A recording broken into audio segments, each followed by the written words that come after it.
আমন্ত্রণ সবাইকে road two democracy অনুষ্ঠানে সঙ্গে আছি আমি সেলিম আমরাও খান। অনুষ্ঠানটি শুক্র থেকে রবি এই ৩ দিন এই সময়ে RTVতে নিয়মিত সম্প্রচার হয়।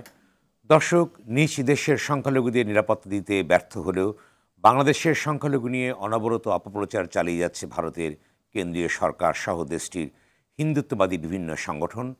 ভারতীয় গণমাধ্যমের আচরণ দুই দেশের স্বাভাবিক সম্পর্কের জন্য সহায়ক নয় জানিয়ে অন্তর্বর্তী সরকারের পররাষ্ট্র উপদেষ্টা তৌহিদ হোসেন বলেন, শেখ হাসিনার সরকারের পতনের পর থেকে ভারতের সঙ্গে বাংলাদেশের সম্পর্ক বদলে গেছে। প্রধান উপদেষ্টার প্রেস সচিব শফিকুল আলম বলেছেন, বর্ডারের ওপার থেকে কোঅর্ডিনেটেড ডিসইনফরমেশন ক্যাম্পেইন চলছে। কিছু মানুষ ভারতীয় স্ক্রিপ্ট বাংলাদেশে রূপায়িত করার কাজে নেমেছেন বলে মনে করেন সরকারের আইন উপদেষ্টা অধ্যাপক আসিফ নজরুল। এছাড়া কলকাতায় বাংলাদেশের ডেপুটি হাই কমিশনের সামনে বাংলাদেশের জাতীয় পতাকা পোড়ানোর ঘটনায় তীব্র প্রতিবাদ জানানোর পাশাপাশি ইসকন নিষিদ্ধের দাবিতে বিক্ষোভ অব্যাহত রেখেছে। প্রতিবেশী ও শক্তিশালী দেশগুলোর অযাচিত হস্তক্ষেপ এবং প্রভাব ঠেকাতে জাতীয় ঐক্যমত্য সরকার বলে মনে করেছে সরকার, রাজনৈতিক দল এবং অভ্যুত্থানের ছাত্র নেতৃত্ব সহ সব পক্ষ। এমন বাস্তবতা দর্শক, আজ আমাদের আলোচনার বিষয় ভারতীয় অপপ্রচার, বাংলাদেশের করণীয়। আর এ বিষয়ে আলোচনার জন্য আজ আমাদের সঙ্গে স্টুডিওতে আছেন বিএনপির যুগ্ম মহাসচিব সৈয়দ ইমরান সালে প্রিন্স, আন্তর্জাতিক সম্পর্ক বিশ্লেষক অধ্যাপক এম শহীদুজ্জামান এবং সমকালের উপদেষ্টা সম্পাদক আবু সাইদ খান। দর্শক, আপনি আলোচনায় অংশ নিতে পারেন, টেলিভিশনের পর্দায় দেখার নম্বরে ফোন করে প্রতিক্রিয়া দিতে পারেন, জানাতে পারেন মতামত, প্রশ্ন করতে পারেন, লিখতে পারেন ফেসবুকেও। যাচ্ছি মূল আলোচনা বিষয় ভারতীয় অপপ্রচার, বাংলাদেশের করণীয়। প্রথমে শুরু করতে চাই অধ্যাপক এম শহীদুজ্জামান, আপনাকে দিয়ে শুরু করি। আপনি তো জানেন সম্প্রতি বাংলাদেশের সংখ্যালঘুদের নিয়ে নানা রকম ভারতীয় গণমাধ্যম বিভিন্ন রকম প্রতিবেদন প্রকাশ করছে। এ নিয়ে বাংলাদেশ সরকার সহ রাজনৈতিক সংগঠনগুলো নানা রকম প্রতিক্রিয়া ব্যক্ত করেছে যে এটি সঠিক নয়, এবং তার বলবার চেষ্টা করেছেন যে বাংলাদেশে যে পূজাটি হয়ে গেল সেখানে কিন্তু অর্থাৎ বাংলাদেশের মানুষই কিন্তু সেগুলো পাহারা দিয়েছে, যারা বিশেষ করে মাদ্রাসা পড়ুয়া মানুষও কিন্তু পাহারা দিয়েছে। এই প্রেক্ষাপটে এই প্রচারণাটাকে আপনি কিভাবে দেখছেন? ধন্যবাদ। ভারতের প্রচারণা মাধ্যম যে এত নিচে নামতে পারে এটা এই গত ২-৩ মাসে না শুনলে বুঝতে পারতাম না।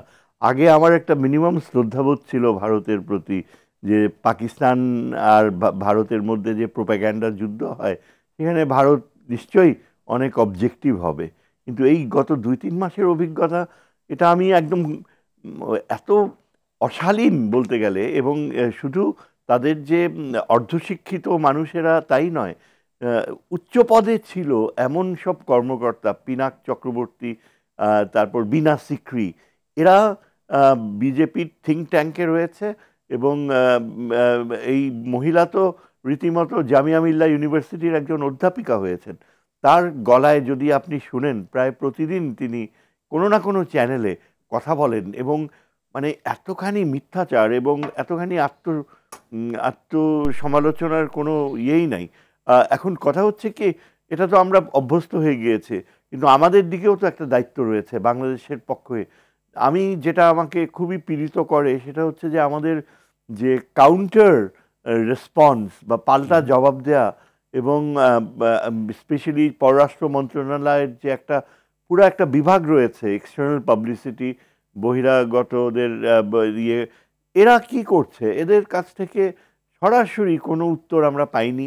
আমাদের যে চ্যানেলসগুলো, প্রাইভেট চ্যানেলসের মধ্যে কোনো একটা একাধিক চ্যানেল থাকা উচিত ছিল, কেননা বাস্তব যে সত্যিগুলা সেগুলো তুলে ধরার মতো আমাদের কোনো উদ্যোগ দেখলাম না।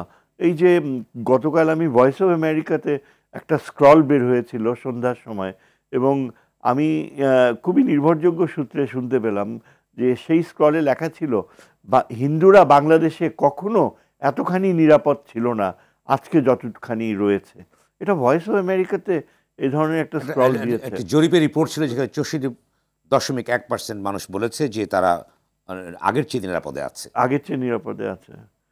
এখন কথা হলো যে এখানে তো বিদেশি গোয়েন্দা সংস্থাগুলো এখন অনেক তৎপর, স্পেশালি বিদেশি মিশনসগুলা, মার্কিন যুক্তরাষ্ট্র সহ ইউরোপিয়ান মিশনসগুলো, তারা খুবই কেয়ারফুলি স্টাডি করে, এবং এই কমিউনাল হারমোনির ব্যাপারটা এত সেন্সিটিভ যে মার্কিন যে কংগ্রেসের যে যারা এগুলো অ্যাসেস করে তারা অবজেক্টিভ ফ্যাক্টসগুলো জেনে নেয়। এখন পর্যন্ত কিন্তু একটা দেশও ভারতের পক্ষে অবস্থান নেয় নাই, এবং এখন আগামী দিনগুলোতে আমার মনে হয় না যে এই পরিস্থিতি বদলাবে। স্যার, আরেকটি প্রসঙ্গ, যে চিন্ময় ব্রহ্মচারী যে গ্রেপ্তার করা হলো বা তিনি এখন জেলে আছেন, এই প্রসঙ্গে আপনি কি বলবেন, যেটা ভারতীয় গণমাধ্যম ভিন্নভাবে উপস্থাপন করার চেষ্টা করছে? এটা তো এখন আমি আজকে একজন নিরপেক্ষ ব্যক্তিকে শুনলাম ইন্টারপ্রিটেশন করছে। এটা এখন ভালোভাবেই তারা জানে যে এই লোক, তার যে চারিত্রিক বৈশিষ্ট্যগুলো কি কি, এবং তাকে যে বের করে দেওয়া হয়েছে ইস্কন থেকে, এবং এটা যে একেবারে মানে একটা স্বাভাবিক গ্রেপ্তার এবং তার বিরুদ্ধে ফৌজদারি মামলা হওয়াটা যে একেবারেই স্বাভাবিক, এটা কিন্তু ভারতীয় মিডিয়া জানে। তাদের কিন্তু তারপরও they don't want to accept it. তাদের ধারণা হচ্ছে যে আসল প্রবলেমটা এখানেই, যে এতদিন থেকে লালিত তাদের যে চিন্তাধারা ছিল বাংলাদেশ একেবারে একটা অঙ্গরাজ্যের মতো হয়ে যাবে খুব শিগগিরই, সেই বাস্তবতাটা আমার মনে হয় খান খান হয়ে যাচ্ছে।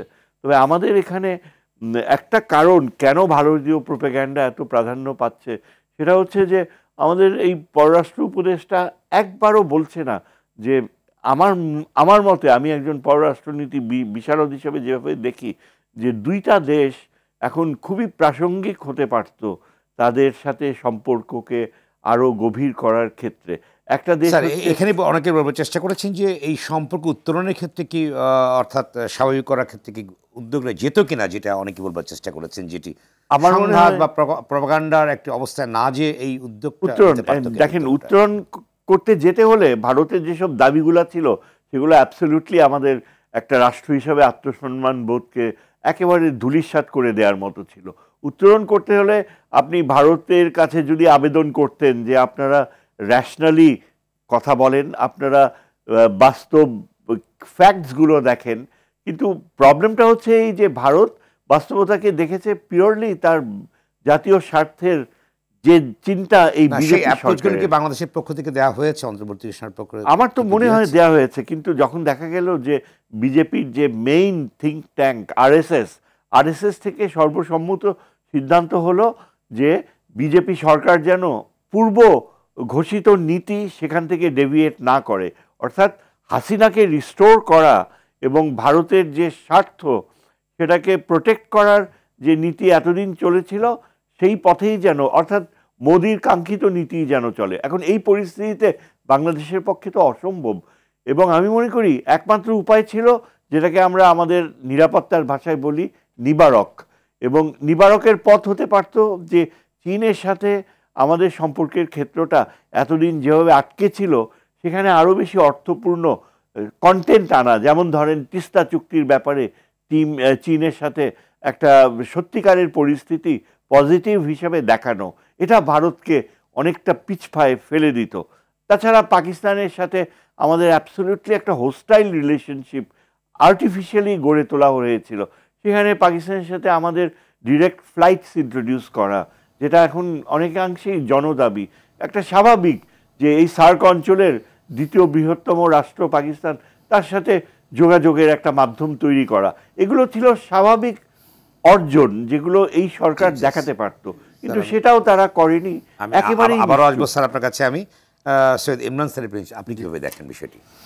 ধন্যবাদ আজকের এই শোতে আমাকে আমন্ত্রণ জানানোর জন্য, এবং দুইজন খুব বিদগ্ধ আলোচক আমার সাথে উপস্থিত আছেন, তাদেরকেও শুভেচ্ছা জানাচ্ছি, দর্শক শ্রোতাদেরকেও শুভেচ্ছা জানাচ্ছি।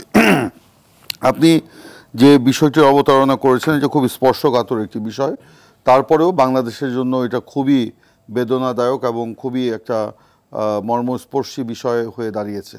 ভারত আমাদের প্রতিবেশী রাষ্ট্র, আমরা ভারতের সাথে সুপ্রতিবেশী মূলক আচরণ করেছি, কিন্তু ভারতের তরফ থেকে আমরা কখনোই সুপ্রতিবেশী সুলভ আচরণ পাইনি।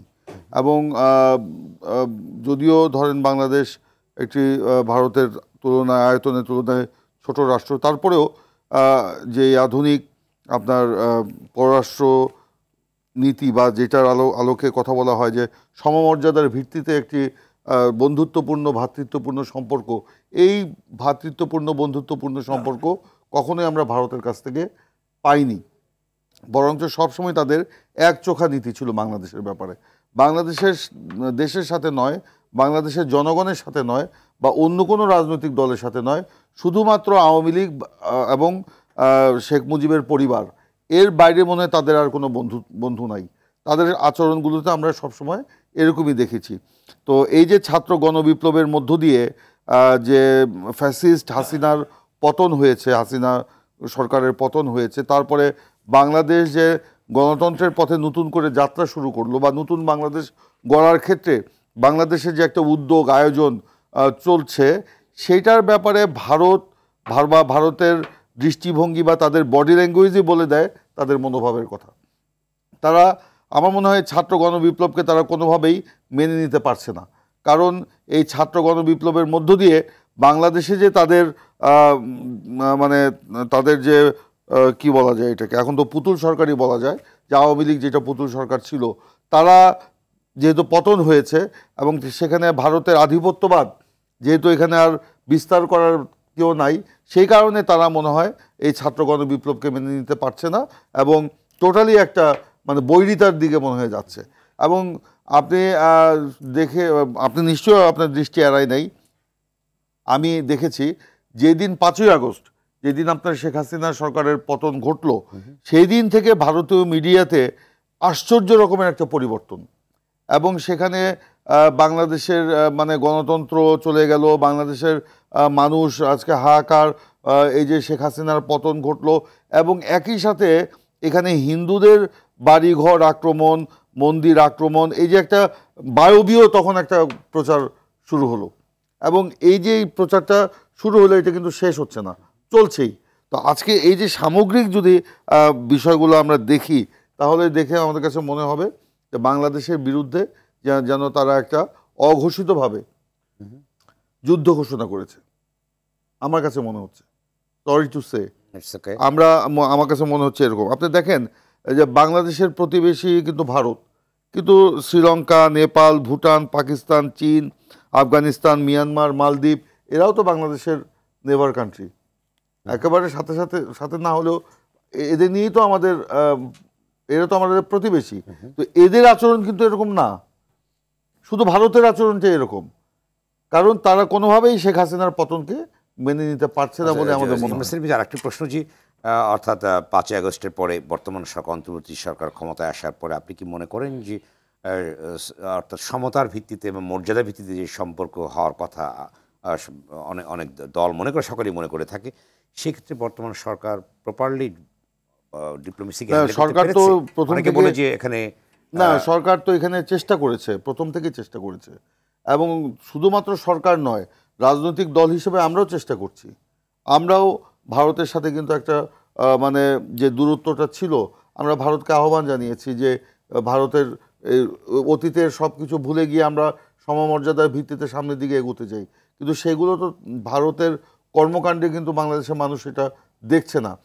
বর্তমান সরকার ক্ষমতায় আসার পরে তারা তো উদ্যোগ নিয়েছে, বরঞ্চ আশ্চর্যজনকভাবে আমরা দেখেছি, অতীতে দেখেছি বিভিন্ন আন্তর্জাতিক, এখানে স্যার বলতে পারবেন, অনেক বিষয় এই বিষয়ে ভালো করে বলতে পারবেন, শহীদুজ্জামান স্যার বলতে পারবেন, যে অতীতে আপনার দেখেছি যে বিভিন্ন আন্তর্জাতিক ফোরামে যখন বিভিন্ন দেশের রাষ্ট্রনায়করা উপস্থিত হয়, সেখানে ভারত আগ বাড়িয়ে কিন্তু বাংলাদেশের সরকার প্রধান শেখ হাসিনার সাথে, তৎকালীন সরকার প্রধান শেখ হাসিনার সাথে বৈঠক করার ব্যাপারে উদ্গ্রীব থাকতো।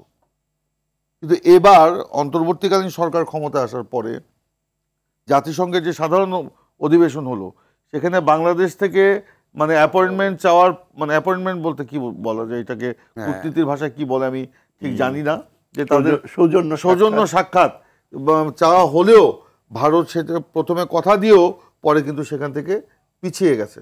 এই যে একটা বৈরিতা বিমাতা সুলভ যে আচরণ বাংলাদেশের সাথে তারা শুরু করলো, এখান থেকে তো সম্পর্কের মানে আসলে বোঝা যাচ্ছে ভারত সেই সম্পর্কটা চাচ্ছে না বাংলাদেশের সাথে। কিন্তু আমরা চাই, আমরা তো ভারত যাই হোক, আমরা তো প্রতিবেশী চেঞ্জ করতে পারবো না, তাদের সাথেই তো আমাদের থাকতে হবে। আমরা কখনোই সংঘাত চাই না, আমরা সব সময় বন্ধুত্বপূর্ণ একটা সম্পর্ক গড়ে তুলতে চাই। কিন্তু এই যে বিষয়গুলো রয়েছে আজকে আজকে আমাদের কাছে মনে হচ্ছে যে ইচ্ছাকৃতভাবে একটা স্ক্রিপ্ট তৈরি করে সেই স্ক্রিপ্ট বাস্তবায়ন করা হচ্ছে বাংলাদেশে, তাও আবার কি মানে বাংলাদেশের মানে হিন্দু সম্প্রদায়কে কেন্দ্র করে বা তাদেরকে নিয়ে। এখানে পররাষ্ট্র উপদেষ্টা এবং কয়েকজন বলেছেন যে আপনিও এখানে উল্লেখ করেছেন যে ভারতের সংখ্যালঘু সম্প্রদায়ের অধিকার রক্ষার ব্যাপারে ভারত কিন্তু সেই ব্যাপারে বহুবার আন্তর্জাতিক পর্যায়ে উঠেছে, তারা কিন্তু আগ্রহী না। কিন্তু আমাদের দেশে কিছু না হতেই তারা কিন্তু এই কাণ্ডগুলো ঘটিয়েছে 5ই আগস্টের পরে। কিংবা ধরেন এই যে অনেকেই আশঙ্কা করেছিল 5ই আগস্টের পরে দুর্গাপূজা হলো, কি যেন একটা ঘটে যায় বাংলাদেশে, লঙ্কা কাণ্ড ঘটে যাবে। ভারতের মিডিয়াতেও কিন্তু সেটা তারা আশঙ্কা প্রকাশ করেছিল, কিন্তু সকলের মুখে ছাই দিয়ে এবার দুর্গাপূজা অত্যন্ত আনন্দ উৎসবের মধ্য দিয়ে দুর্গাপূজা, কালী পূজা সব কিন্তু সুন্দরভাবে হয়েছে, সৌহার্দ্যপূর্ণ পরিবেশের মধ্য দিয়েছে। আমরা মুসলমানরা আমরা হিন্দুদের মন্দির পাহারা দিয়েছি যাতে তারা ইনসিকিউর ফিল না করে, তাদের উৎসব আয়োজনে সহযোগিতা করেছি এবং তারা আনন্দ উৎসবের মধ্যে দিয়ে করেছে। কিন্তু হঠাৎ করে তারা এই যে হিন্দুদেরকে উস্কানি দিয়ে তারা এই কাজগুলো ঘটালো। একই সাথে 10টি জায়গায় সমাবেশ এবং তার সাথে সাথে ভারতের থেকে একটা প্রতিক্রিয়া, এটা তো কি মনে হয়? চিন্ময় গ্রেপ্তার হয়েছে, ঠিক আছে, চিন্ময় গ্রেপ্তার হয়েছে, ওখানে ভারত বিবৃতি দিল আপনি বাংলাদেশে গত 15 বছরে আওয়ামী লীগের আমলে যতগুলো আপনার মন্দির আক্রমণের শিকার হলো, হিন্দুদের সম্পত্তি দখল হলো, হিন্দুরা আক্রমণের শিকার হলো, বিশ্বজিৎকে ছাত্রলীগের কর্মীরা প্রকাশ্যে কুপিয়ে মারলো, তারপরে আপনার আমাদের ধরেন বিএনপির স্থায়ী কমিটির সদস্য গয়েশ্বরচন্দ্র রায় তার উপরে হামলা হলো, নিপুণ রায় চৌধুরীর উপরে হামলা হলো, আপনার হিন্দুদের সম্পত্তি আওয়ামী লীগের নেতারা দখল করে নিয়ে গেল। ভারতের কাছ থেকে তো একটি বিবৃতিও আমরা তখন দেখি নাই। তখন একরকম, আজকে আর একরকম কেন?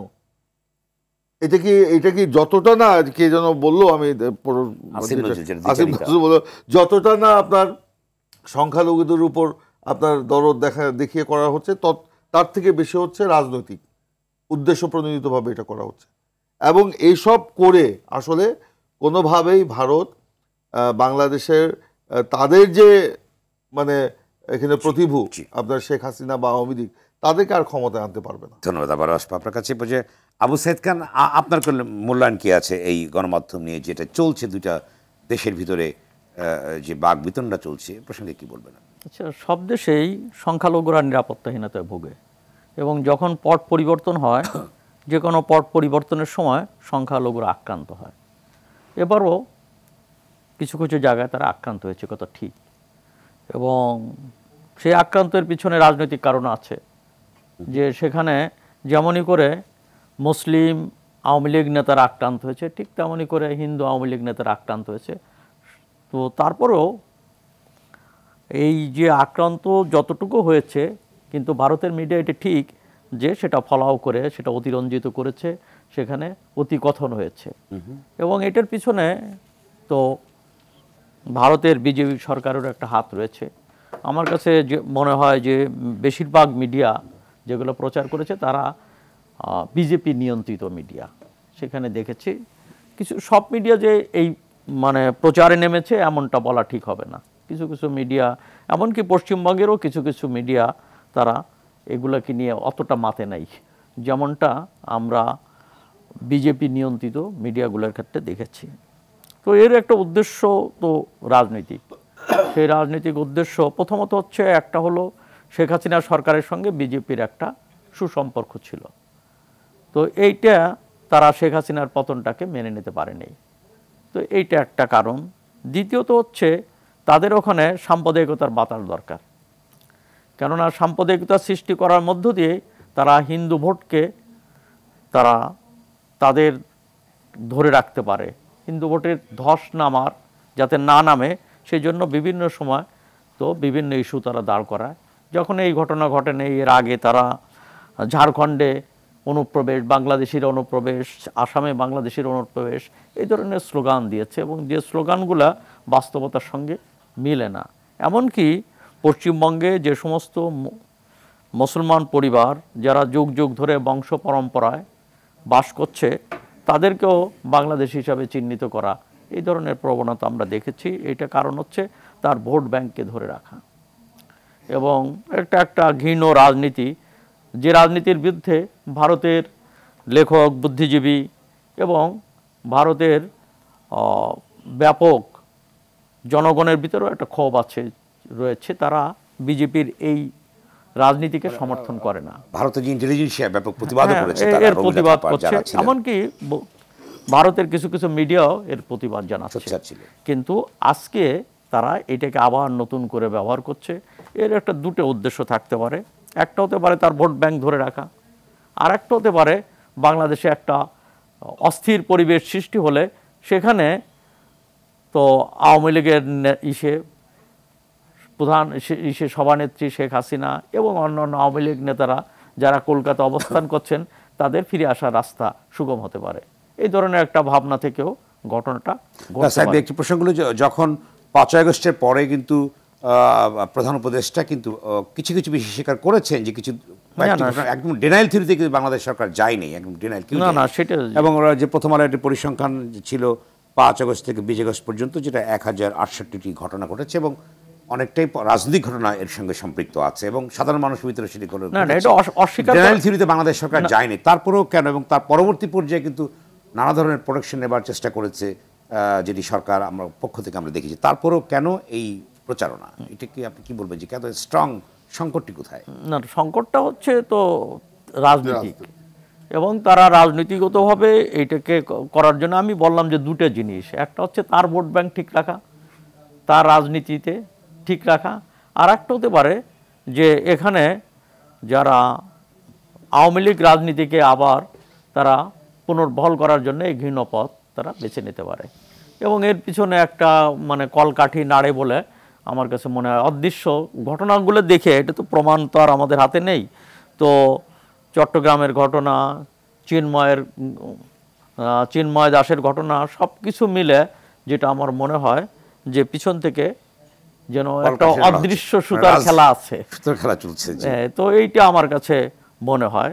তো সেই জায়গা থেকে আমাদের যেটা দরকার, ভারত তো আমাদের প্রতিবেশী রাষ্ট্র, বন্ধু রাষ্ট্র। না, আমি ছোট্ট একটি প্রশ্ন করতে চাই। যেহেতু একটি অর্থাৎ গণঅভ্যুত্থানের ভিতরে সরকার প্রতিষ্ঠিত হয়েছে, মানুষের রক্ত ঝরেছে এই সরকার প্রতিষ্ঠা করবার ক্ষেত্রে, সেই ক্ষেত্রে এখন এই সরকারটা নানা রকম সংস্কার প্রক্রিয়ার ভিতরে আছে, সামনে নির্বাচন, অনেক কিছুই আছে। এই ক্ষেত্রে সরকার কি করতে পারে, অর্থাৎ এই পর্যায়টিকে কীভাবে অতিক্রম করতে পারে? এই একটা তো অর্থাৎ ওয়ার ফ্রন্টই বলা যেতে পারে ওপেন করেছে তারা, সেই ক্ষেত্রে কীভাবে ম্যানেজ করে সামনের দিকে? দুটো জিনিস। একটা হচ্ছে যে তারা তাদের জায়গা থেকে এটা করতে পারে, কিন্তু বাংলাদেশ তার বাংলাদেশের জায়গা থেকে করণীয় কি? বাংলাদেশ নিশ্চয়ই এই প্রতিযোগিতায় নামবে না, এবং নামাটাও ঠিক না। এবং বাংলাদেশ ওখানে মুসলিমদের ওপর কি অত্যাচার হচ্ছে, নির্যাতন হচ্ছে, পাল্টাপাল্টি এই বক্তব্যের মধ্য দিয়ে বাংলাদেশ লাভবান হবে না। বরং বাংলাদেশের যেটা উচিত হবে যে নিশ্চয়ই যখন ভারত এই ধরনের প্রচার করে সেগুলোর জবাব দেওয়া উচিত, কিন্তু সঙ্গে সঙ্গে ভারতের সঙ্গে বন্ধুত্বের হাতও প্রসারিত রাখা দরকার, এবং এইটা বিভিন্নভাবে সেই যোগাযোগটা স্থাপন করা দরকার। বাংলাদেশ থেকে সেই যোগাযোগ করা হচ্ছে কিনা আমি জানি না, কিন্তু তার কোনো প্রকার দেখছি না। তো এইটাও কিন্তু গুরুত্বপূর্ণ বিষয়। এবং বাংলাদেশে কিছু কিছু ক্ষেত্রে যেগুলো সমস্যা তৈরি হয়েছে, তো সেই সমস্যাগুলো সমাধানের জন্য তার উদ্যোগ গ্রহণ করা, যেমন ব্যবসা বাণিজ্য ইত্যাদি ক্ষেত্রে যে সমস্ত সংকট তৈরি হয়েছে সেগুলো সম্পর্কে স্পষ্ট করা এবং ভারতের সঙ্গে খোলামেলা আলাপ করা, এবং সেই আলাপের ভিসা কার্যত বন্ধ, হ্যাঁ, সেই আলাপ করার কিন্তু সুযোগ রয়েছে। তো এখানে তো ভারতীয় হাই কমিশনের সঙ্গে আলাপ হতে পারে, এবং বিভিন্ন জায়গায় আলাপ হতে পারে। সরাসরি যদি সরকারি পর্যায়ে না হয়, তো সেখানে তো কূটনীতিতে তো বিভিন্ন রকম পথ আছে, সেই সব পথেও ওপেন করা দরকার আছে, হ্যাঁ, সেই পথগুলো অগ্রসর হওয়া দরকার। তবে আমাদের মনে হয় কি, ভারতের এই খেলায় আমাদের খেলতে যাওয়া উচিত না, পা দেওয়া উচিত না, বরং বাংলাদেশ তার জায়গা থেকেই অবস্থান ধরে রাখবে। যদিও বাংলাদেশের পক্ষ থেকে আমাদের প্রধান উপদেষ্টা, যেমন আমেরিকাতে জাতিসংঘের সাধারণ পরিষদের সময় তিনি ভারতের মোদি সাহেবের সঙ্গে বসবার জন্য চেষ্টা করেছিলেন, কিন্তু সেটা হয় নাই। জয়শঙ্করের সঙ্গে কথা হয়েছে, জয়শঙ্করের সঙ্গে কথা হয়েছে। এবং ভারতেও দেখি যে কূটনীতিকদের ভিতরে দুটো ব্যাপারটা আছে। যখন জয়শঙ্কর অনেক রিজনেবল কথা বলেন, একটু বিরতি যেতে হবে আপনার কাছে, আমি আসবো বিরতির পর থেকে। দর্শক, রোড টু ডেমোক্রেসি অনুষ্ঠানে নিচ্ছি ছোট্ট বিরতি, সঙ্গেই থাকুন।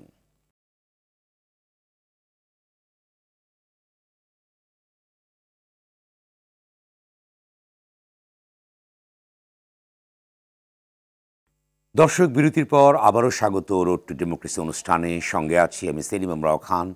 আলোচনার বিষয় ভারতীয় অপপ্রচার বাংলাদেশের করণীয়। এবার আমি যাচ্ছি যেমন আপনি বলুন যে আসলে করণীয়টা কি এই পর্যায়ে, যে অবস্থা সৃষ্টি হচ্ছে। এবং ধন্যবাদ। দেখেন, যেহেতু আমি আন্তর্জাতিক নিরাপত্তা বিষয়ে পড়াশোনা করি এবং পড়াই, এখন লেটেস্ট আমি বলবো যে ভারতের সাথে আমাদের ইকুয়েশনটা কি হচ্ছে বর্তমানে। এবং গত 2 দিন, স্পেশালি আজকে সারাদিন কিন্তু ভারতীয় media, specially Delhi based media, তারা কিন্তু প্রচণ্ড ক্ষিপ্ত। কেন? লালমনিরহাট এয়ার বেসটা আমরা অ্যাক্টিভেট করতে যাচ্ছি। এটা সেকেন্ড ওয়ার্ল্ড ওয়ারের এয়ার বেস, এবং এটা করার ব্যাপারে বিমান বাহিনী একেবারে ফাইনাল ডিসিশন নিয়েছে যে এটা এশিয়ার সেকেন্ড লার্জেস্ট এয়ার বেস। এটা কিন্তু চট্টিঘাটি কথা না, second largest air base in Asia, Lalmonirhat. সেখানে অ্যাভিয়েশন একাডেমি থাকবে, ট্রেনিং স্কুল থাকবে, সিভিলিয়ান বিমান টেক অফ করবে, এয়ারফোর্সের বিমান টেক অফ করবে, এবং ট্রেনিং ফ্যাসিলিটি থাকবে। এখন এটা যেহেতু 12 কিলোমিটার মাত্র বর্ডার থেকে, ভারত আপত্তি করেছে। তাদের আপত্তি হচ্ছে যে কেন আমাদের নিরাপত্তা বিঘ্নিত হবে। এখন ব্যাপার হচ্ছে, আপনি যতই চান যে তাদের সাথে আমরা একটা সম্মানজনক সম্পর্ক করতে চাই, কিন্তু ওদের আবার ত্রিপুরাতে তাদের যে এয়ারবেস করেছে, সেটা কিন্তু ওই হাসিনার সময় একবার বাংলাদেশ সরকারকে রিকোয়েস্ট করে বাংলাদেশের টেরিটরির কিছু জায়গা পর্যন্ত তারা দাবি করেছে। তো তখন তো আমাদের নিরাপত্তা বিঘ্নিত হয়, এটা তারা চিন্তা করেনি। এখন এরকম কিন্তু একটা দুটা না, বেশ কয়েকটা ব্যাপার। এখন তাদের কথা হচ্ছে যে এই লালমনিরহাট এয়ারবেস অ্যাক্টিভেট করার উদ্দেশ্যটা হচ্ছে আমাদের 25 মাইলের শিলিগুড়ি করিডোরকে অনিশ্চয়তায় ফেলা। তো তাদের কথা হচ্ছে, ঠিক আছে, তোমরা যদি এয়ারবেসটা নিজেদের খরচে করো, নিজেদের যতগুলো প্লেন আছে, 12টা বা 14টা প্লেন যাই আছে, সেগুলো অপারেট করো, আমাদের কাছে এগুলো কিছুই না। এমনকি এক বাঙালি গ্রুপ ক্যাপ্টেন, তাদের রিটায়ার্ড, সে বলছে যে এই পুচকে বাংলাদেশ, পুচকে শব্দটাও ইউজ করছে, এই পুচকে বাংলাদেশ 12টা প্লেন নিয়ে আর কি করবে, ওটা নিয়ে আমাদের মাথা কামানো উচিত না। বুড়ো প্লেন, বুড়ো বলেছে, বুড়ো প্লেন, ইন্ডিয়ান বুড়ো প্লেন, ও পুরা প্লেন, বুড়া ওল্ড, ও আচ্ছা আচ্ছা, বুড়া কয়েকটি প্লেন, পুচকে বাংলাদেশ, এইটাও বলছে, আমি নিজে শুনছি। যাই হোক, ব্যাপারটা হচ্ছে কি, আমি যতদূর জানি ওই কাতারের অর্থায়ন হচ্ছে এখানে, কাতার নাকি রাজি হয়েছে এবং একটা বড় রকমের অর্থায়ন তারা করবে। এছাড়াও অবভিয়াসলি আমার মনে হয় চীনের সাথে একটা সম্পৃক্ততা থাকবেই বাংলাদেশের। যতদূর শুনলাম প্রায় 30-40টা বাংলাদেশ প্লেন ক্রয় করছে, J7, এগুলো ওই চীনা খুবই অ্যাডভান্সড, এগুলো F-35 এর সাথে তুলনা করা যায়, ফিফথ জেনারেশন। এবং এগুলো ইন রিটার্ন ভারত অলরেডি আপনার ওই যে হাসিমারা এয়ারবেস, যেটা 70 কিলোমিটার দূরে, ওইখানে তাদের নিজেদের তৈরি করা স্বল্প পাল্লা ও মাঝারি পাল্লার ক্ষেপণাস্ত্র বসিয়েছে বাংলাদেশের দিকে তাক করা। এগুলো কখন তারা করেছে জানি না, তবে গত 1 মাসে এটা হয়তো হয়ে থাকবে, যখন একটা রিউমার ছিল যে পাকিস্তানের সাথে বাংলাদেশ একটা বিশেষ রকমের নিরাপত্তা সহযোগিতার পথে যাচ্ছে।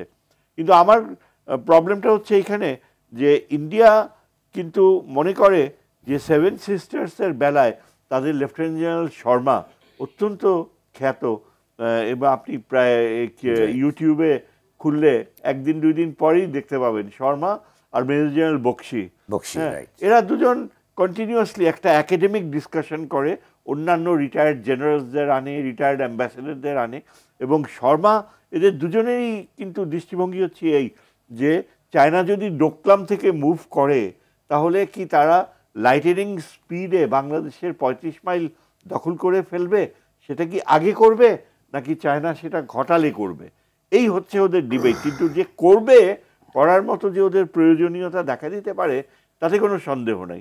সুতরাং এগুলো হয়তো একটা ছোট রাষ্ট্র হিসেবে এইগুলো একটা বৃহৎ রাষ্ট্রের যে প্ল্যানিং, স্ট্র্যাটেজিক প্ল্যানিং, এবং আনফর্চুনেটলি আমাদের জিওপলিটিক্যাল লোকেশন এমন যে পাশে আবার চায়না, এবং চায়না নিশ্চিতভাবে চায় যে অরুণাচল প্রদেশ, এটা সাউথ তিব্বত, এটা তাদের দখলে আসতে হবে। ভুটানের সাথে তারা টেরিটোরিয়াল অ্যাডজাস্টমেন্ট করে ফেলছে, এবং এটা অত্যুক্তি হবে না বলতে যে সুযোগ পেলে চায়না কিন্তু দক্ষিণ দিকে একটা ধাক্কা দেবে না বলা যায় না। লাদাখেও তাদের প্রচুর দাবি রয়েছে। সুতরাং এইসব যদি চিন্তা করি, আমাদের কিন্তু নিরাপত্তা ব্যবস্থায় আমরা এটা হঠকারী না, অস্তিত্বের তাগিদে ঠিকমতো প্রয়োজনীয় নিরাপত্তা ব্যবস্থাগুলো নিতে হবে। যেমন ধরেন বঙ্গোপসাগরে আমরা যদি ভারতের সাথে রেসপেক্ট চাই, ভারত, আপনি যেটা প্রথমেই বললেন যে ভারতকে বোঝাতে হবে, আস্থায় আনতে হবে। আন্তর্জাতিক সম্পর্কের আইন হচ্ছে, নিয়ম হচ্ছে যে হয় আপনি ক্লায়েন্ট স্টেট হিসাবে থাকতে রাজি হবেন, না হয় আপনি যদি আত্মসম্মান নিয়ে তার কাছ থেকে রেসপেক্ট চান, তাহলে আপনার সামরিক সামর্থ্যকে এমন পর্যায়ে নেবেন, তার সমান তো হতে পারবেন না, কিন্তু আপনার সেই অ্যাবিলিটি থাকবে নিবারক হিসাবে, যে সে যেন জানে যে সে যদি আপনাকে আঘাত করে, সেই আঘাতের পাল্টা জবাবটা তার জন্য অসহনীয় হতে পারে। এটাকে আমরা ইংরেজি ল্যাঙ্গুয়েজে বলি ইনফ্লিকশন অফ পেইন, বুঝছেন? আমরা এমন ডিফেন্স তৈরি করব যে ভারত দুইবার ভাববে যে বাংলাদেশের উপর। আচ্ছা, আরেকটা ব্যাপার হচ্ছে যে এই যে রিসেন্ট হিল ট্র্যাক্সে যে প্রবলেমটা দেখা দিয়েছে, এই কুকিরা আবার ঢুকে পড়ছে, সেনাবাহিনী অ্যাকশন নিয়েছে, প্রায় 9 জন বোধহয় কুকি সোলজার্স মারা গিয়েছে। এটাও একটা ব্রড প্ল্যানে রয়েছে। অনেকে বলে যে আমেরিকাও নাকি এর পিছনে রয়েছে, খ্রিস্টান স্টেট তৈরি করবে। এখন ব্যাপার হচ্ছে ওগুলা তো অনেক সুদূর প্রসারী চিন্তা। আমাদের বর্তমান চিন্তা হচ্ছে যে যেটা শোনা যায়, ভারতীয় ইন্টারপ্রেটার্স বলছে যে আমাদের 7 সিস্টার্স রয়েছে, আমরা এটাকে 8 সিস্টার্স করব। স্যার, আমি ছোট্ট একটা প্রশ্ন করি, আমাদের এই যে নিরাপত্তার প্রসঙ্গ কেন এখন হঠাৎ করে উত্থাপিত হলো? এখন কারণ আচ্ছা দেখেন, এই কারণটা আমি যেভাবে বলি, আমি যতদূর পড়াশোনা করছি বুঝতে পারি, এই বছর যদি এই ছাত্ররা এটা না ঘটাতো, তাহলে এই বছরের মধ্যে ভারত কিন্তু একদম রেডি ছিল, এখান থেকে অস্ত্র পারাপার করবে, প্রচুর সামরিক সরঞ্জাম আখাউড়া বর্ডার দিয়ে ত্রিপুরায় ঢুকবে। মিজোরাম আর ওই মণিপুরে যে প্রবলেম হচ্ছে, এটা Bangladesh is the main access route. এখন এই বছরে কেন হলো? কারণ এই বছরে ঠিক যখন ছাত্র এটা ঘটালো, তার প্রায় 2 সপ্তাহের মধ্যেই কিন্তু ওপেন করার কথা ছিল, যে বাংলাদেশের ভিতর দিয়ে যাবে। পুরো জিনিসটা ভেস্তে গেছে। এখন শুধু তাদের যে এই ট্রান্সপোর্টেশনই ইম্পসিবল হয়ে গেছে বাংলাদেশের ভিতর দিয়ে, তাই না, তারা ভয় পাচ্ছে যে বাংলাদেশের যে কোস্টাল রুট তারা ব্যবহার করবে, ওই সিটওয়ে এখন আরাকান আর্মি নিয়েছে, আরাকান আর্মি ওইখানে ঢুকতে দেবে না। সিটওয়ের রাস্তাও ভারতের জন্য বন্ধ, আমাদের এখান দিয়ে যাওয়াও বন্ধ। কাজেই উত্তর পূর্ব ভারতকে নিরাপদ করার জন্য এখন ভারতের যে এক্সপার্টসরা প্রচণ্ড উদ্বিগ্ন। এটাই আপনার প্রশ্নের উত্তর, যে এই মাসে এই প্রবলেমটা কেন অ্যারাইজ করলো। এখন এক্ষেত্রে আমাদের একমাত্র উপায় হচ্ছে, যেটা সাইদ ভাই বলল এবং ভাইও বলল, যে আমাদেরকে ঠান্ডা মাথায় কাজ করতে হবে। হইচই করে প্রচারণামূলক অবস্থা নিয়ে কোনো লাভ নাই। ঠান্ডা মাথায় আমাদের যা নিরাপত্তা অস্তিত্ব, এছাড়া অ্যালায়েন্সের রেলেভেন্স রয়েছে, মিত্রতার বন্ধন, সেটাও আমাদের পরীক্ষা করতে হবে। ধন্যবাদ। স্যার প্রিন্স জি বলুন, যে আমরা কিভাবে এই অবস্থা কাটিয়ে ওঠা যায়, বিশেষ করে এই হঠাৎ কেন আমাদের নিরাপত্তা প্রসঙ্গের উত্তর হলো? না, আমাদের নিরাপত্তা প্রসঙ্গ তো আছেই। আসলে আমি আগেও বলেছি, দুর্ভাগ্যজনক হলেও সত্য যে ভারত যে কাজটি করছে, এটা তাদের রাজনৈতিক উদ্দেশ্যে এই কাজটি করছে। স্যার একটি কথা বলেছেন, এটা আমিও এর আগেও একবার বলেছি, কিন্তু ইদানিং এটা শোনা যাচ্ছে না, যে এই ছাত্র গণবিপ্লবের আগে শেখ হাসিনা যখন ভারতে গেলেন, সেখানে ভারতে শেখ হাসিনার সাথে যে একটি চুক্তি হলো, সেই চুক্তির মধ্যে বাংলাদেশের ভেতর দিয়ে রেল লাইনের একটা ব্যাপার ছিল, চিকেন নেক ব্যবহারের জন্য। এবং সেটা আমরা যেটা শুনেছিলাম যে এটা হয়তো পরে হবে, কিন্তু আমরা শুনতে পেলাম তারপরে যে এইটা ভারতের বাংলাদেশের যিনি হাই কমিশনার, তিনি বললেন যে রেল লাইন তৈরি আছে, এই মাসের শেষের দিকে এটা আমরা এই 1 মাসের মধ্যে আমরা চালু করব। তখনই কিন্তু আপনার সব আমরা জানতে পারলাম যে এগুলো সব অ্যারেঞ্জমেন্ট ঠিক, বাংলাদেশের ভেতর দিয়ে আপনার মানে এই রেল লাইনের নামে করিডোর দেওয়া হচ্ছে এবং সেখানে তাদের গোলা বারুদ সৈন্য সামন্ত ইত্যাদি ইত্যাদি এগুলি যাবে। তখন অবশ্যই তখন আমরাও নড়ে চড়ে বসলাম এবং আমরাও দেখলাম যে এটা সার্বভৌমত্ব বিরোধী, এবং আমরাও কিন্তু একটা আন্দোলনের পরিকল্পনা আমরা করছিলাম যে জনগণকে সাথে নিয়ে বিভিন্নভাবে আমরা এটা সে করবো। কিন্তু এর মধ্যে ধরেন এই যে কোটা বিরোধী ছাত্র আন্দোলন, তারপরে এই আন্দোলন দমন করতে হাসিনার যে ব্যাপক দমন নিপীড়ন হত্যা রক্তপাত, তার ফলশ্রুতিতে আপনার এক দফা আন্দোলন এবং হাসিনার পতন এটা ঘটে গেল। তো এখন স্বাভাবিকভাবে ভারতের তো মাথা খারাপ যে বাংলাদেশে তাদের যে আধিপত্যবাদ বাংলাদেশে বিস্তার করার চিন্তা তাদের বা ছিল সেটা তো আর হচ্ছে না, এই জন্য তারা নানান রকমভাবে তারা মানে চেষ্টা করছে এবং এইটা বাংলাদেশের জন্য একটা নিরাপত্তার হুমকি তো হয়ে দাঁড়িয়েছে। তো আমি যেটা বলতে চাই যে এটাকে খুব সহনশীল থেকে ঠান্ডা মাথায় রাজনৈতিকভাবে এবং কূটনৈতিকভাবে এই জিনিসটাকে মোকাবেলা করতে হবে। ভারত চাচ্ছে যে এখানে একটা অস্থিতিশীল পরিস্থিতির সৃষ্টি করতে, আমি সেই ফাঁদে পা দিব কেন? আমাকে সেই ফাঁদে না পা দিয়ে আমাকে এটা সহনশীল থেকে কূটনৈতিকভাবে এবং রাজনৈতিকভাবে মোকাবেলা করতে হবে এবং একই সাথে বিশ্ব দরবারে এই জিনিসটাকে যদি নিয়ে যাওয়ার প্রয়োজন হয় আমি নিয়ে যাব, কারণ এটা তো অহেতুকভাবে আমাদের উপরে এটা চাপিয়ে দেওয়া হচ্ছে একটা বিষয়, এটা তো আমাদেরকে নিতে হবে। আপনি বলছেন যে কূটনীতিকভাবে সমাধানের উদ্যোগ নিতে হবে, অবশ্যই রাজনৈতিক এবং কূটনৈতিক এইভাবে নিতে হবে। আপনি দেখুন যে এখানে অনেক কথা এসছে একটু আগে, যে কথাগুলো হলো আমি শেষ করি, যে এখানে কলকাতায় বাংলাদেশি যে উপদূতাবাস রয়েছে সে তার সামনে আপনার আইন শৃঙ্খলা রক্ষাকারী বাহিনীর সামনেই, মানে ভারতীয় আইন শৃঙ্খলা রক্ষাকারী বাহিনীর সামনেই কিন্তু বাংলাদেশের জাতীয় পতাকাকে পোড়ানো হয়েছে। এটা কিন্তু একটা মানে মানে মুখের কথা নয়, চারটিখানি কথা নয়, তো সেটাও কিন্তু আমাদের মাথায় রাখতে হবে। সবই কিন্তু এটা পরিকল্পিত। আপনার এখানে বলা হচ্ছে যে হিন্দুদের উপর আক্রমণ, কোথায় হিন্দুদের উপর আক্রমণ? আপনি যে একটু আগে এখানে আবু সাইদ ভাই বললেন যে পট পরিবর্তনের আগে পরে এরকম হয়েছে, কিন্তু অস্বীকার করেনি না। এটা কিভাবে হয়েছে আপনি বলেন? আপনার আক্রমণের আগে তারা আওয়ামী লীগের নেতা, আওয়ামী লীগের কর্মী, রাজনৈতিক সংঘাত। আক্রমণের আগে, আক্রমণের পরে তারা হয়ে গেল হিন্দু, আক্রমণের পরে তারা হয়ে গেল হিন্দু, সেটাও তো দেখতে হবে। আজকে দেখলাম দৈনিক সমকাল পত্রিকায় আমাদের ময়মনসিংহের একটি ঘটনা, যে 50 বছর আগে এক ব্যবসায়ী মারা গেছেন, হিন্দু ভদ্রলোক মারা গেছেন। আওয়ামী লীগের ভেরিফাইড ফেসবুকে গত বৃহস্পতিবার লেখা হয়েছে যে তার উপর আক্রমণ করা হয়েছে এবং ওখানে বলা হয়েছে হুঙ্কার দিয়ে বাংলাদেশি হিন্দুরা আর ব্যবসা বাণিজ্য করতে পারবে না, অথচ এই ব্যক্তি 50 বছর আগে মারা গেছে। এবং এই যে এই আওয়ামী লীগের ভেরিফাইড ফেসবুকে যে কথাগুলো লেখা হচ্ছে এইগুলি তো আপনার ভারতের হাতে তুলে দেওয়া হচ্ছে, ভারত এইগুলিকে লুফে নিয়ে সেটা বাংলাদেশের উপর চালাচ্ছে। পরবর্তীতে আমরা কি জানতে পারলাম যে এই ব্যক্তি 50 বছর আগে মারা গেছে, তার ছেলেও মারা গেছে, তার নাতি ওখানে ব্যবসা পরিচালনা করে। গত পূজাতে এই পূজার চাঁদা নিয়ে তাদের মধ্যে গন্ডগোল, আরেক হিন্দু লোকের সাথে গন্ডগোল, তাদের মধ্যে মারামারি, 2টা মামলাও হয়েছে, আবার মীমাংসাও হয়েছে। কিন্তু আওয়ামী লীগের ফেসবুক পেজে লেখা গেল 50 বছর আগে যিনি মারা গেছেন, আমি নামটা ঠিক মনে করতে পারছি না, 50 বছর আগে যিনি মারা গেছেন তার উপর আক্রমণ, এবং আক্রমণ করে বলা হয়েছে বাংলাদেশের আর কোনো হিন্দু ব্যবসা করতে পারবে না। এই যে একটা অপপ্রচার, প্রপাগান্ডা, এর বিরুদ্ধে তো অবশ্যই ব্যবস্থা নিতে হবে। সরকারের উচিত এখনই ফেসবুক কর্তৃপক্ষকে লেখা এই আওয়ামী লীগের এই প্রপাগান্ডার যে মেশিন এটাকে বন্ধ করে দেওয়ার জন্য।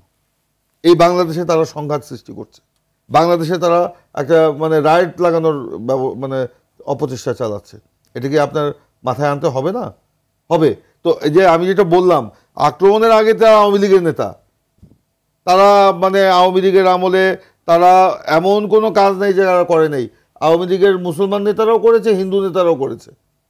যখন সংঘাত লাগলো 5 তারিখের পরে, তখনই আপনার হয়ে গেল তারা হিন্দু নেতা হয়ে গেল।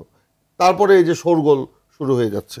তারপরে আপনার বলা হচ্ছে, আপনার কয়েকদিন আগে দেখলাম, এটাও বাংলাদেশ গভর্নমেন্টের জানতে চাওয়া উচিত ছিল, যে ভারতের সাউথ ব্লকে, পররাষ্ট্র মন্ত্রণালয়ের সাউথ ব্লকই তো বলে এটাকে, সেখানে তারা বাংলাদেশের পরিস্থিতি নিয়ে তারা পর্যালোচনা করতে গেছে। সেখানে আলাদা একটা এজেন্ডা দিয়ে বলা হয়েছে আওয়ামী লীগের পুনর্বাসন, শেখ হাসিনার পুনর্বাসন। শেষ সেটা করতে হবে। পত্রিকায়, বাংলাদেশের একটি পত্রিকায় ছাপা হলো, ইন্ডিয়ান একটি পত্রিকায় ছাপা হলো। আমরা কিন্তু বাংলাদেশ সরকারের কাছে বলেছিলাম, অন্তর্বর্তীকালীন সরকারের কাছে, এই ব্যাপারে ভারতের কাছে ব্যাখ্যা চাওয়া উচিত। আওয়ামী লীগের পুনর্বাসনের ক্ষেত্রে ভারতের পররাষ্ট্র মন্ত্রণালয়ের কি কাজ? ধন্যবাদ। তারা কেন সময় দিতে পারছি না। তো আজকে এই যে পরিস্থিতি, বাংলাদেশের আভ্যন্তরীণ রাজনীতিতে তারা কেন হস্তক্ষেপ করবে বা করছে, এটা অবশ্যই আমাদের জানতে চাওয়া উচিত। সময় দেবেন শেষ। সাইদ ভাই, আপনি বলুন যে বাংলাদেশে আরো করণীয় কি আছে? না, আগে হচ্ছে যে ভারতের ইটা বুঝতে হবে, কূটনীতিটা বুঝতে হবে। ভারতের কূটনীতিতে দুটো ট্রেন্ড আছে। একটা ট্রেন্ড হচ্ছে যেমন আইকে গুজরাল যখন বোধহয় 96-97 দিকে যখন ক্ষমতা এসেছিলেন, গুজরাল ডক্ট্রিন, তখন একটা গুজরাল ডক্ট্রিন, সেটা মানে হচ্ছে প্রতিবেশীদের সঙ্গে সুসম্পর্ক, বন্ধুত্ব করা, এবং মনমোহন সিং পর্যন্ত সেটা মেনটেন করেছেন। কিন্তু এই বিজেপি গভর্নমেন্ট আসার পরে উল্টে গেছে। তারা হচ্ছে যে পুরনো যেটা, যে আশেপাশের রাষ্ট্রগুলোর উপর এক ধরনের কর্তৃত্ব, অখণ্ড ভারত যে পরিকল্পনা, অনেক, হ্যাঁ, ভিতরে তাই। এবং যে কারণে দেখা গেছে যে তারা মালদ্বীপ, শ্রীলঙ্কা, নেপাল, এমনকি শেষ পর্যন্ত ভুটান পর্যন্ত তাদের সঙ্গে সম্পর্ক দূরত্ব বেড়ে গেছে, এবং চীনের সঙ্গে তাদের সম্পর্ক গড়ে উঠেছে। একমাত্র বন্ধুত্ব ছিল সেটা হলো বাংলাদেশের সঙ্গে। আসলে বাংলাদেশের সঙ্গে ঠিক না, বাংলাদেশের সরকারের সঙ্গে, মানে শেখ হাসিনা সরকারের সঙ্গে এই সম্পর্কটা রাষ্ট্রিক সম্পর্ক ছিল না। তো সেই সম্পর্কটার কারণেই শেখ হাসিনার পতনের পরে তারা আতঙ্কিত হয়েছে। তো এই আতঙ্কিত হওয়ার মধ্য দিয়ে তারা তাদের রাজনীতির কারণে এই ধরনের বক্তব্যগুলোকে ছড়াচ্ছে তাদের স্বার্থে। তো বাংলাদেশের জনগণ, আমাদের লক্ষ্য হওয়া উচিত দুটা। একটা হচ্ছে যে এই সম্পর্কটা কোনো দলের সঙ্গে দলের নয়, এটা রাষ্ট্রিক সম্পর্ক, এবং জনগণের সঙ্গে সম্পর্ক গড়া। এবং সেই জনগণের সম্পর্ক গড়ার ক্ষেত্রটা রয়েছে যেমন বুদ্ধিজীবী পর্যায়ে, লেখক, শিল্পী, বিভিন্ন পর্যায়ে কিন্তু বাংলাদেশের সঙ্গে ভারতের যোগাযোগ রয়েছে। সেই যোগাযোগগুলোকে কাজে লাগিয়ে বাংলাদেশকে অগ্রসর হওয়া। তো এই কাজটা বাংলাদেশ কিন্তু করছে বলে মনে হয় না, কিংবা ভিতরে ভিতরে করতে পারে, আমার জানা নেই। তবে আমার কাছে মনে হয় বাংলাদেশ এই ক্ষেত্রে যে জনগণের পর্যায়ে বন্ধুত্বের বিষয়টাকে করা, এবং এখানে জার্নালিস্টদের সঙ্গে তো রিলেশন আছে, এখানে তুলে ধরা হতে পারে যে আসলে কি ঘটছে, এবং এই ব্যাপারে আমাদেরকে ভারতের প্রচার প্রপাগান্ডার পাল্টাপাল্টি না করে বাস্তবতাকে তুলে ধরা, এবং সেই অনুযায়ী কূটনৈতিক পদক্ষেপগুলো গ্রহণ করা। মানে সবকিছুই অর্থাৎ ঠান্ডা মাথায় করতে হবে। না, অবশ্যই এখানে উত্তেজিত হওয়ার কোনো সুযোগ নেই। তিনজনকে আলোচনা শুনে নেবার জন্য দর্শক, রোড টু ডেমোক্রেসি আজ এখানেই শেষ করছি। সঙ্গে থাকবার জন্য ধন্যবাদ সবাইকে।